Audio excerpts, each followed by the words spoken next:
32 साल पुरानी बात है। मई 1991 की बात है। मेरे पिता की शव यात्रा तीन मूर्ति भवन से निकल रही थी। अपनी मां के साथ और अपने भाई के साथ हम एक गाड़ी में बैठे थे। सामने भारतीय सेना की एक ट्रक थी, फूलों से लदी हुई थी। उसके ऊपर मेरे पिताजी का शव था। थोड़ी देर काफिला चला, 5-10 मिनट चला। फिर राहुल कहने लगे मैं उतरना चाहता हूं। तो मां ने मना किया। उस समय सुरक्षा का भी बहुत वो था। तो मां ने कहा नहीं, तुम उतर नहीं सकते। राहुल ने जिद की, नहीं मैं उतरूंगा। मैंने मां से कहा मां उतरने दो। राहुल गाड़ी से उतरा। उस सेना की ट्रक के पीछे खड़ा होके चलने लगा और तीन मूर्ति से लेके कड़ी धूप में अपने पिता के जनाजे के पीछे पीछे पैदल चलते चलते चलते चलते यहां पहुंचा। इस जगह से कुछ 400-500 गज दूर यहां पर मेरे शहीद पिता के अंतिम संस्कार मेरे भाई ने किए।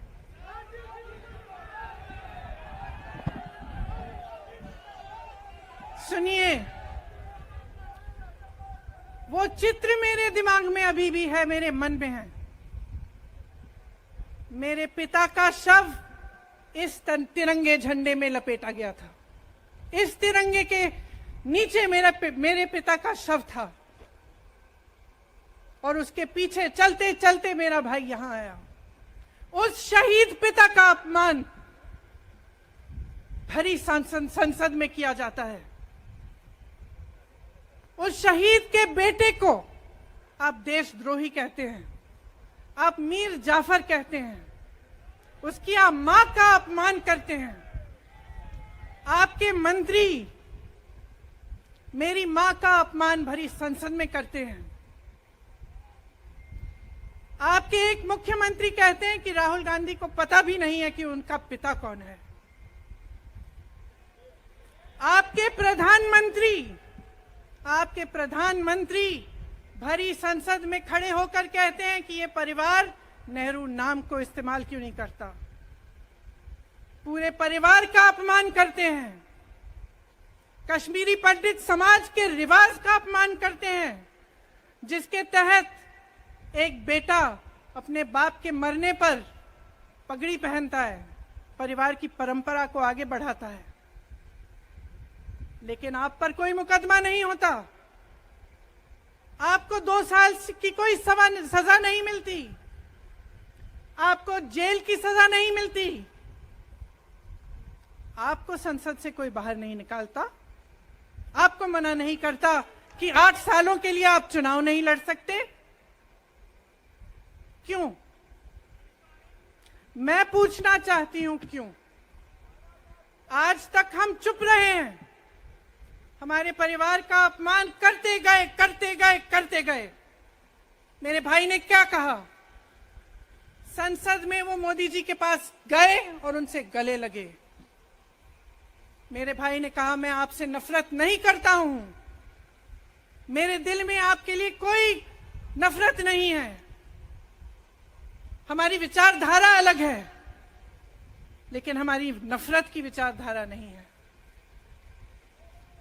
तो मैं पूछना चाहती हूं, एक आदमी का कितना अपमान करोगे? कितना अपमान करोगे? क्या यही है इस देश की परंपरा? आप परिवारवादी कहते हैं, तो भगवान राम कौन थे? भगवान राम को वनवास में भेजा गया। उन्होंने अपने परिवार, अपनी धरती के प्रति अपना धर्म निभाया। क्या भगवान राम परिवारवादी थे? क्या पांडव परिवारवादी थे कि वो अपने परिवार की संस्कारों के लिए लड़े? और हमें क्या शर्म आनी चाहिए कि हमारे परिवार के सदस्य शहीद हुए इस देश के लिए? कि इस झंडे में उनका खून है, इस धरती में उनका खून है, इस देश के लोकतंत्र को मेरे परिवार के खून ने सींचा है। और जो सोचता है कि हमें अपमानित करके हमें डराएंगे, हमें धमकाएंगे, जो सोचता है कि तमाम एजेंसियों को लगाकर हम पे छापे मारकर हमसे कुछ भी कर ले, हमें डराएंगे, वो गलत सोचते हैं। हम डरने वाले नहीं हैं। हम और मजबूती से लड़ेंगे। हम इस देश के लोकतंत्र के लिए कुछ भी करने के लिए तैयार हैं। इस देश के लोकतंत्र को, इसकी नींव कांग्रेस पार्टी के महान महापुरुषों ने डाली है। कांग्रेस पार्टी लड़ी इस देश की आजादी के लिए और आज भी इस देश की आजादी के लिए ही लड़ रही है।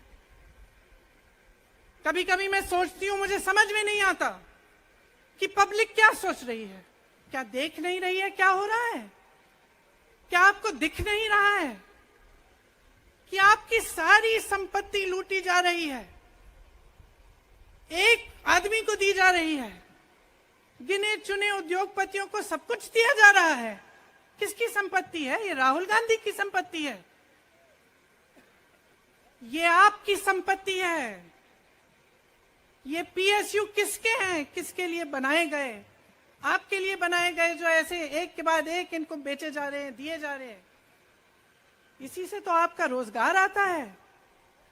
छोटे उद्योगों से, छोटे व्यापारियों से आपका रोजगार आता है। किसी बड़े अडानी से नहीं आता। रोजगार नहीं देते, छीनते हैं आपका रोजगार। तो आप समझ क्यों नहीं पा रहे हैं? आप गैस के सिलेंडर के लिए 1000 रुपए दे रहे हैं और यहां आपकी सारी संपत्ति किसी को सौंपी जा रही है। राहुल गांधी जी ने क्या कहा? अरे कौन सा इतना बड़ा जुल्म कर लिया कि आपसे 2 सवाल पूछ लिए, जवाब नहीं दे पाए ना, घबरा गए। और जो अहंकारी होते हैं, तानाशाह होते हैं, क्या करते हैं? जब सवालों का जवाब नहीं दे पाते तो पूरी सत्ता को लेकर जनता को दबाने की कोशिश करते हैं। जो सवाल उठाता है उसको दबाने की कोशिश करते हैं। आपने कभी सोचा है, आंखें खोलिए, आपने कभी सोचा है कि ये पूरी सरकार, ये सारे मंत्री, ये सारे सांसद एक आदमी को बचाने की क्यों इतनी कोशिश कर रहे हैं? इस अडानी में है क्या कि इसको आप सारी संपत्ति दे रहे हो देश की? 20 हजारों करोड़ शेल कंपनियों में इनकी हैं और आप इन पे इंक्वायरी नहीं कर सकते। ये अडानी है कौन कि आप सब उनका नाम उठते ही बौखला जाते हैं और उनको बचाने में लग जाते हैं? देखिए, आप इस देश के देशवासी हैं, ये देश आपका है, ये लड़ाई आपकी है।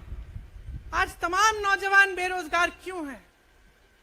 हम इश्तिहार तो देख रहे हैं, होर्डिंग देख रहे हैं, मदर ऑफ डेमोक्रेसी लिखा है, कहते हैं कि हमारी अर्थव्यवस्था बहुत तेजी से आगे बढ़ रही है, तो इतने नौजवान बेरोजगार क्यों हैं? तो जहां